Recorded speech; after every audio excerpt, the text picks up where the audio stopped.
While the new year is often a time of celebration, for some in our community, it begins in tragedy. I'm Veronica Morley, your senior reporter. During the early hours of 2025, a man was killed in a crash off of Ming Avenue, police suspecting alcohol to be a factor. While there were more patrols during New Year's Eve, police say they still had a difficult time getting to every call.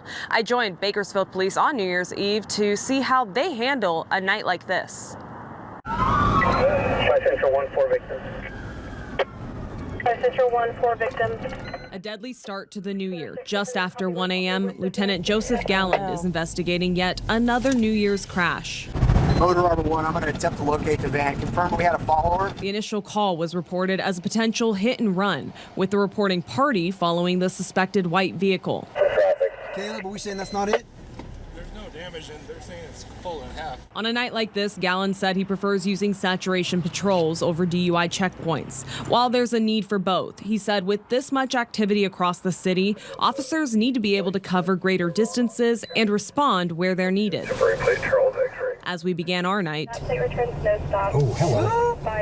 It's my boys. officers were on the lookout for any signs of dangerous driving or potential drivers under the influence. Galland said there was a number of things that could catch their attention. Following too close, driving too slowly. The obvious one, the one everyone always, oh, they were weaving. While many stops result in just a safety warning, some warrant further investigation. So since how you refused the breath test, we're here at the hospital. You gave me the first one, dog.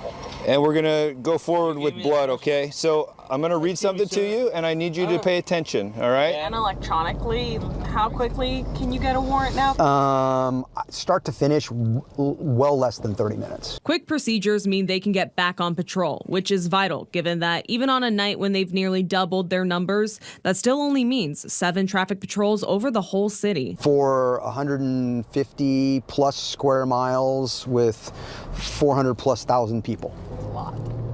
It is. As it grew closer to midnight, reports of a silver Lexus driving down Weatherly Drive, crashing into multiple cars, sent BPD on a manhunt as the driver fled the scene on foot. While police suspect they may have been under the influence, officers only have around 3 hours to try and administer a blood alcohol test. Hopefully hold people accountable for all the work that they're causing and all the heartache for all these people. But hit-and-run investigator Austin Haycock said even if they don't get that, it's still possible to pursue DUI charges utilizing anything from witness testimony to surveillance video, even backlogging a suspect's actions before the crash. Haycock said recently he's worked 5 DUI investigations without having a blood alcohol test, one of which already gained a conviction. I know, it's extremely frustrating. I apologize that, you know. Made it a point not to go out and be anywhere. Karina Akers was one of the victims of this hit and run. Lieutenant Galland told her while they're hopeful, it's likely a 50-50 chance they'll get an arrest and conviction. I don't want you to not be upset because you have every right to be upset. I just want you to keep it in perspective that could have been a lot worse.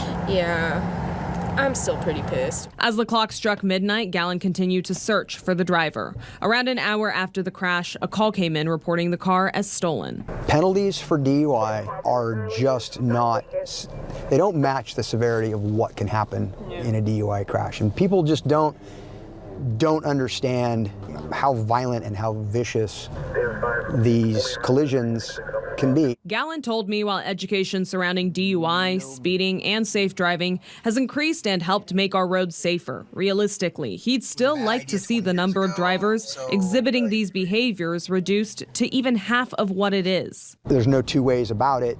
That behavior causes people to get killed. Behavior that could have potentially caused the deadly crash on Ming Avenue and West Home Boulevard. Grabs the wheel and they plow into the pole. That white car was probably driving through the explosion of dust and debris.